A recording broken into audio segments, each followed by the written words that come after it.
दोस्तों, आप में से काफ़ी सारे स्टूडेंट्स जो भी क्लास 10th में हैं और जिनकी पढ़ाई इस कोरोना की वजह से पूरी तरह से डिस्टर्ब हो चुकी है और जो चाहते हैं कि अब उनके पास जितना भी टाइम बचा है उसे वो फुल डेडिकेशन के साथ यूज़ करके अपने बोर्ड एग्ज़ाम में अच्छा स्कोर कर पाएँ, तो ये वीडियो आपके लिए है। इस वीडियो में मैं आपको आने वाले 5 महीनों का एक बेस्ट टाइम टेबल बनाकर दूंगा। अगर उसे आप फॉलो करेंगे तो आई एम 100% श्योर कि आपको अच्छा स्कोर करने से कोई नहीं रोक पाएगा। मैंने इस टॉपिक पर काफ़ी ज़्यादा सोचा कि आखिर एक अच्छा और आइडियल टाइम टेबल कैसा होना चाहिए। उसके बाद मैंने अपने एक्सपीरियंस के बेस पर सबके लिए एक simple but powerful time table बनाया है, जिसे फॉलो करके आप अपनी क्लास के टॉपर भी बन सकते हैं। तो दोस्तों, मेरा नाम है मिस्टर प्रोडोन और आज मैं आपको बताऊंगा class 10th time table for scoring highest marks in 5 months. So let's begin. दोस्तों, ये प्लान है 5 मंथ्स का, यानी कि सितंबर से जनवरी तक का। पहले मैं आपको कुछ बातें क्लियर करना चाहूँगा कि आज की इस वीडियो में मैं आपको क्या बताऊँगा और क्या नहीं बताऊँगा, ये जानना भी ज़रूरी है। तो सबसे पहले मैं आपको ये बताता हूँ कि मैं आपको क्या नहीं बताऊँगा। मैं आपको डेली का हर घंटे का रूटीन नहीं बताऊँगा। हर किसी का अपना रूटीन होता है जो उन्हें सूट करता है। सुबह कितने बजे उठना है, कितने बजे सोना है, कोई आपको नहीं बता सकता और आपको फॉलो भी नहीं करना चाहिए अनलेस आप एनडीए की तैयारी नहीं कर रहे हैं। अब मैं आपको बताता हूँ कि मैं आपको क्या बताऊँगा। फॉर एग्जाम्पल, आपके पास 5 मेन सब्जेक्ट्स हैं, maths, science, SST, English and Hindi. कैसे इन पांचों सब्जेक्ट्स की एक साथ तैयारी करनी है आने वाले 5 महीनों में, आपको मैं ये बताऊँगा। कहाँ से पढ़ना है, कैसे पढ़ना है और कौन सी बुक बेस्ट रहेगी, ये मैं बताऊँगा। 5 महीनों में कंप्लीट तैयारी कैसे करनी है जिससे आप सीबीएसई बोर्ड एग्जाम्स के लिए रेडी हो जाओगे, ये मैं बताऊँगा। तो शुरू करते हैं 5 मंथ्स का टाइम टेबल। सबसे पहले हम ये प्लान करेंगे कि हमें अपना पूरा सिलेबस कंप्लीट कैसे करना है, वो भी सिर्फ 3 महीनों में। उसके बाद जो बाकी के 2 महीने बचेंगे उसमें आपको सैम्पल पेपर्स की प्रैक्टिस करनी है बस, जिससे आपके अंदर कॉन्फिडेंस आ जाएगा पेपर को सॉल्व करने का और आपका एग्ज़ाम्स का डर पूरी तरह से दूर हो जाएगा। आपके मेन सब्जेक्ट्स ओनली 3 ही हैं, मैथ्स, साइंस और एसएसटी। बाकी के जो 2 सब्जेक्ट्स हैं, हिंदी और इंग्लिश, वो लैंग्वेज सब्जेक्ट्स हैं। तो सबसे पहले मैं आपको आपके मेन सब्जेक्ट्स में कितने चैप्टर्स हैं वो बताता हूँ।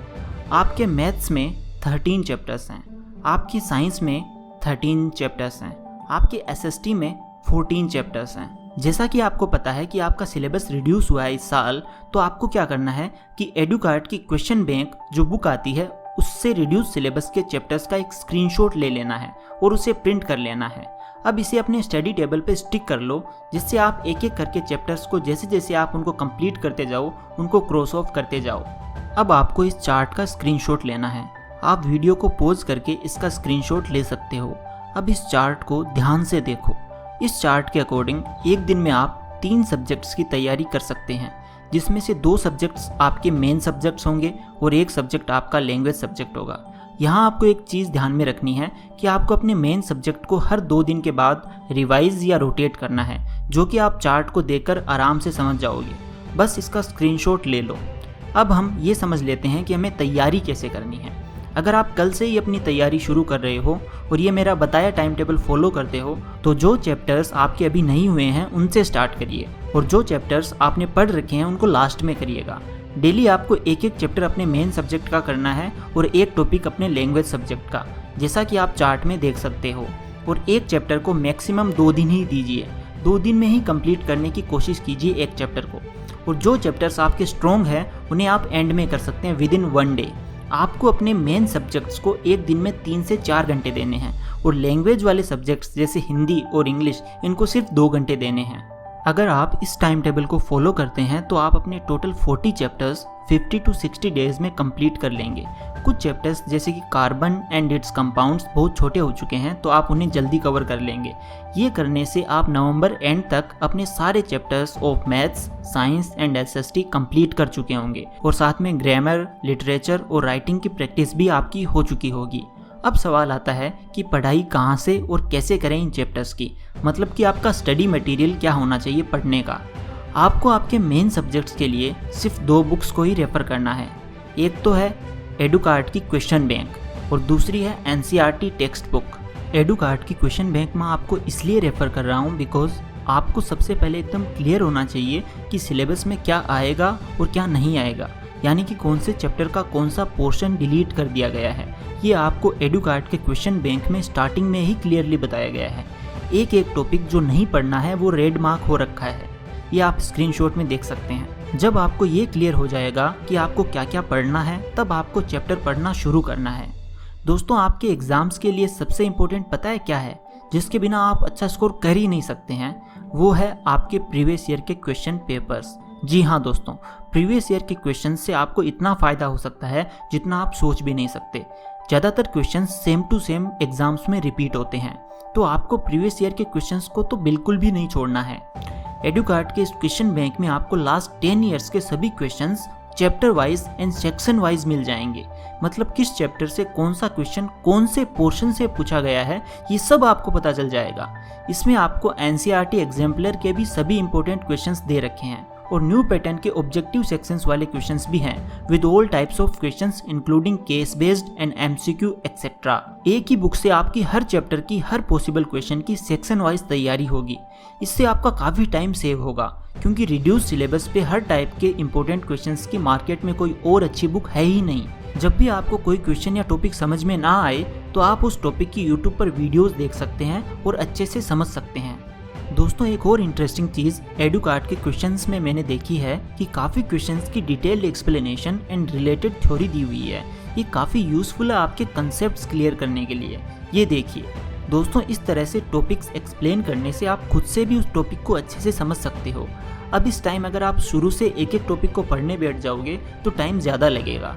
इसलिए मैंने जो टाइम टेबल बताया है उसके अकॉर्डिंग तैयारी करने से आपका पूरा सिलेबस 2 से 2.5 महीने में कंप्लीट हो जाएगा और आप 90+ आराम से स्कोर कर सकते हो।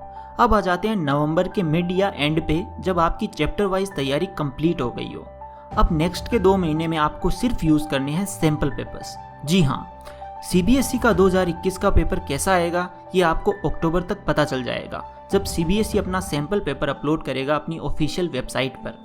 दोस्तों, नवंबर एंड से आपको एग्जैक्ट सीबीएसई के बताए हुए पेपर के पैटर्न पे आने वाले 15 से 20 सैंपल पेपर्स लगाने हैं टाइमर यूज़ करके। ये देखिए पेपर प्रैक्टिस करने का ब्रेकडाउन, जो कि आप स्क्रीनशॉट में देख सकते हैं। इसका स्क्रीनशॉट आप ले लीजिए वीडियो को पॉज करके, और इस स्क्रीनशॉट के हिसाब से ही डेली पेपर्स प्रैक्टिस करना है आपको।